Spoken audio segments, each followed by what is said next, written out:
With 22 senators present, Chair declares the presence of a quorum. Majority Leader. Thank you, Mr. President. Mr. President, before we proceed to the reference of business, may I just be allowed to acknowledge some guests from the gallery? Guests of Senator Risa Ontiveros, Justice Conchita Carpio Morales, Commissioner Ed Garcia, Commissioner Christian Monsod, Commissioner Feli Aquino, and Justice Adolf Ascuna.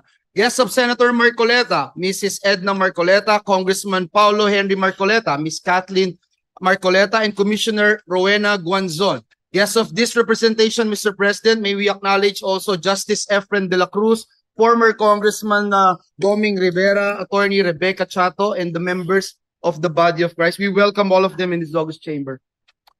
To the aforementioned guests, welcome to your Senate. Majority Leader. Mr. President, this juncture, I move that we proceed with the reference of business. Any objection? Hearing none, motion is approved. Secretary is directed to comply. Senate Joint Resolution Number 1, Joint Resolution upholding fidelity to the 1987 Constitution relative to the duties and responsibilities of the Bicameral Conference Committee with a view to ensuring transparency and accountability in the enactment of laws, introduced by Senator Soto III, Ontiveros, Lacson, Legarda, Zubiri, Pangilinan, and Aquino IV. The Committee on Rules. Proposed Senate Resolution 24, urging the proper Senate Committee to conduct an inquiry on the alarming level of credit card indebtedness among Filipinos and to recommend policy measures in line with constitutional principles of social justice and consumer protection to address the rising issue of credit card indebtedness and to promote financial literacy among consumers. Senator Villar C. To the Committee on Rules. 25, resolution urging the proper Senate Committee to conduct an inquiry on the alarming rise of leptospirosis cases in the Philippines and to strengthen the measures for its effective prevention and control. Senator Villar C. The Committee on Health and Demography. 26, resolution urging the proper Senate committees to conduct an inquiry on the social, economic, and public health impacts of online gambling operations in the Philippines, especially among the youth and minors, aiming to strengthen the regulations that will protect the youth and minors from exposure to online gambling and holding online platforms, operators, and promoters accountable. Senator Villar C. The Committee on Games and Amusement and Youth. 27, resolution urging the appropriate Senate committee to conduct an inquiry on the proliferation of online job offer scamming activities with an end view of strengthening existing laws, rules, and regulations to combat fraudulent and deceptive practices. Senator Villar M.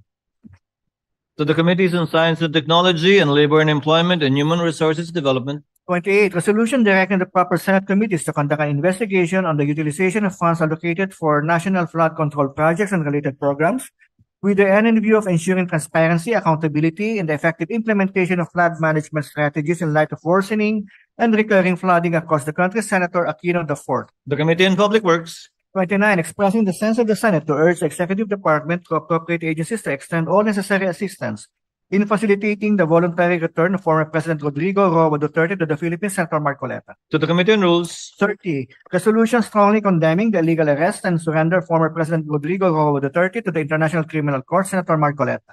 To the Committee on Rules. 31, resolution directing the appropriate Senate committee to conduct an investigation in aid of legislation into the reported abuse of flood control programs and related projects with the end in view of adopting a comprehensive and effective approach to address the country's persistent and destructive flooding problems. Senator Tulfo E. To the Committee on Public Works. 32, resolution congratulating Mark Magnifico Magsayo for his hard-won victory at claiming the World Boxing Council Continental America Super Featherweight title. Senator Ejercito. To the Committee on Rules. 33, resolution commending and congratulating Yumer Marshall for his recent boxing victory. Senator Ejercito. To the Committee on Rules. 34, resolution loading the immense contributions of Manny Pacman Pacquiao in the field of professional boxing. Senator Ejercito. To the Committee on Rules. 35, resolution amending Rule 10, Section 20 of the Rules of the Senate by Senator Soto III, Ontiveros, Lacson, Legarda, and Zubiri. To the Archives. 36, resolution directing the appropriate Senate committee to conduct an inquiry on the alleged anomalies and corrupt practices by the Bureau of Immigration in the processing of tourist visa extension of foreign nationals. Senator Marcos. To the Committee on Accountability of Public Officers and Investigations. 37, resolution directing the Committee on Health and Demography to conduct a thorough review and evaluation on the implementation of RA 11223, the Universal Healthcare Act. Senator Ejercito. To the Committee on Health and Demography. 38, directing the appropriate Senate committee to conduct an inquiry to look into the possible immediate action of the national and local governments to address the climate change crisis with the end in view of developing and implementing comprehensive urban and rural planning reforms. Senator Padilla. To the Committee on Sustainable Development Goals, Innovation, and Futures Thinking. 39, resolution directing the appropriate Senate committee to conduct an inquiry into the alleged questionable investments of the GSIS. Senator Marcos. To the Committee on Accountability of Public Officers and Investigations. 40, resolution directing the appropriate Senate committee to conduct an inquiry into the recent trade deal between the Philippines and the United States of America, Senator Marcos. To the Committees on Ways and Means, Trade, Commerce, and Entrepreneurship. 41, resolution directing the appropriate Senate committee to conduct an inquiry regarding the update on the implementation of RA 10692 or the Philippine Atmospheric Geophysical Astronomical Services Administration Modernization Act of 2015 with the end view of ensuring that the provisions of the law are satisfied and properly implemented. Senator Padilla. To the Committee on Science and Technology.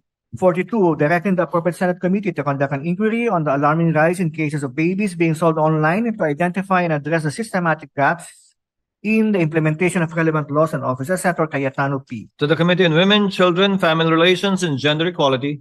43, resolution congratulating and commending Alexandra Alex Maniego Ayala for her historic achievements and outstanding contributions to Philippine tennis. Senator Cayetano P.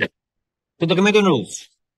44, resolution affirming the legally binding character of the international climate obligations and urging their effective implementation in light of the 2025 International Court of Justice Advisory Opinion. Senator Legarda. To the Committee on Rules. 45, commending and congratulating Alas Pilipinas, the national women's volleyball team, for winning silver medal in the 2025 Asian Volleyball Confederation Women's Nations Cup, marking the country's best finish in the Asian level tournament in 64 years. Senator Estrada. To the Committee on Rules. 46, commending and congratulating Alexandra Maniego Ayala for her runner-up finish at the 2025 Eastbourne Open and for making history in becoming the first Filipina to reach a Women's Tennis Association final. Senator Estrada. To the Committee on Rules. 47, commending and congratulating pool player Carlo Biado for winning the 2025 World Pool Championship held from 21-26 to July 25 in Jeddah, Kingdom of Saudi Arabia, becoming the first Filipino to win the prestigious title twice. Senator Estrada. To the Committee on Rules.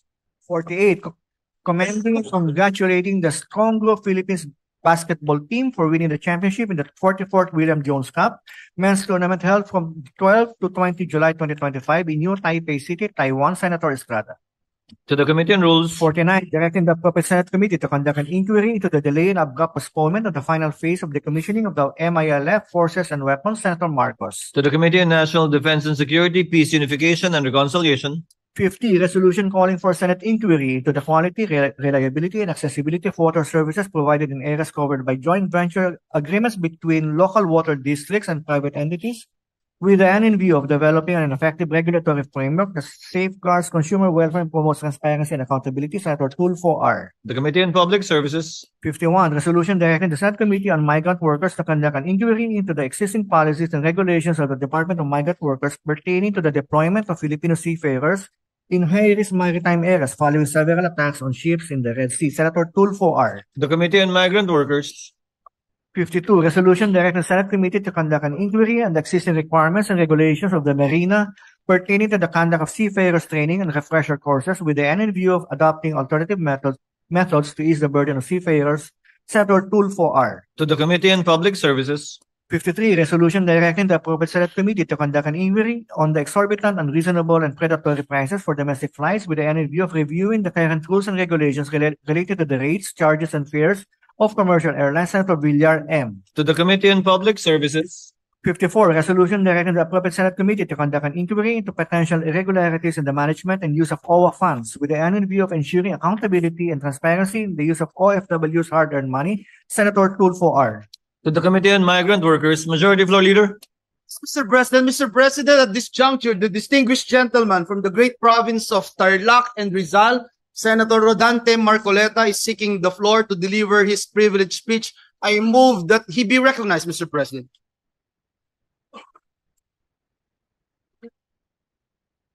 Senator Marcoleta is recognized to deliver his privileged speech. You may proceed, sir.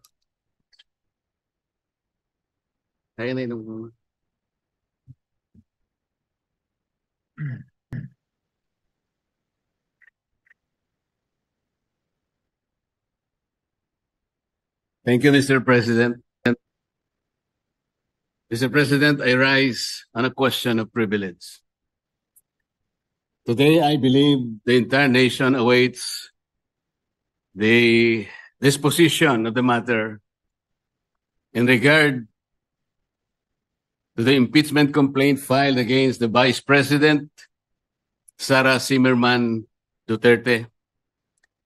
in the light of the recent but unanimous decision of the Supreme Court.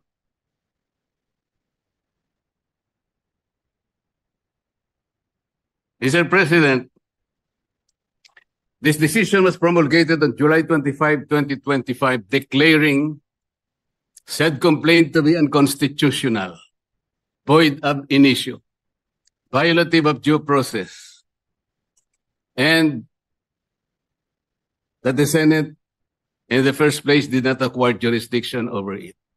Take note, Mr. President, it even said that the decision is immediately executory. But before I continue, Mr. President, let me put on record that the initial proceedings, impeachment proceedings conducted by the Senate in the 19th Congress have never been formally carried over to the Senate of the 28th Congress.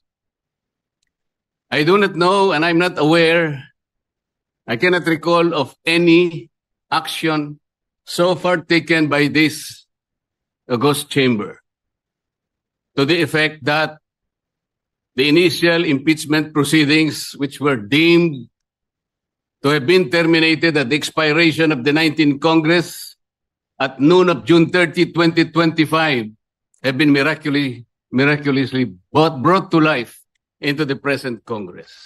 That having said, Mr. President, I'd like to continue.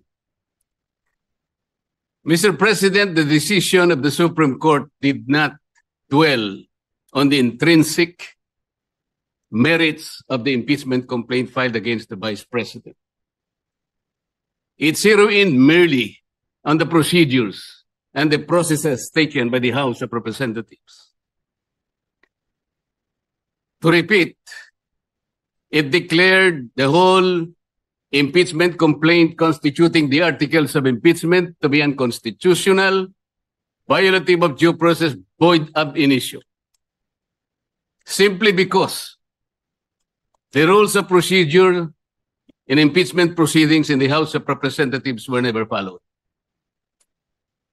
And they violated the 1-year ban on multiple impeachment complaints as prescribed under Article 11, Section 3, Paragraph 5, which says that no impeachment proceedings shall be initiated against the same official more than twice within a period of 1 year. Napakasimple po ng sinasabi doon, Mr. President. No impeachment proceeding should be initiated against the same person more than twice within a period of 1 year. Ilan po ang impeachment proceedings, impeachment complaints na ipinail ng House of Representatives? 4 po eh. The first one started in December 2. Sumunod po December 4. Meron pang sumunod na December 19 hanggang sa umabot po ng February 5. Yun nga pong ipinangangalandakan na impeachment complaint which was signed by more than 1/3 of the members of the House of Representatives. Nasunod po ba? Nasunod po ba ang tuntunin ng House of Representatives? Noon pong nag-require ang Supreme Court, Mr. President, tinanong po yung House of Representatives in connection with the 2 petitions filed by several parties before the Supreme Court. One of the items required by the Supreme Court is for the House to give the status of the first 3 complaints filed. Ano po ang sagot ng House of Representatives? Yun daw pong unang 3, the one filed in December 2, December 4, and December 19, were all archived. Nasaan po sa rules ng House na yun pong mga impeachment complaints na ipa-file ay archive? Wala po. Pwede po bang ipakita yung slide na kung saan ay makikita natin ano po ba ang proseso kapag may nag-file na isang impeachment complaint? Ayan po yung Rule 2. Ang sinasabi po sa Rule 2, Mr. President,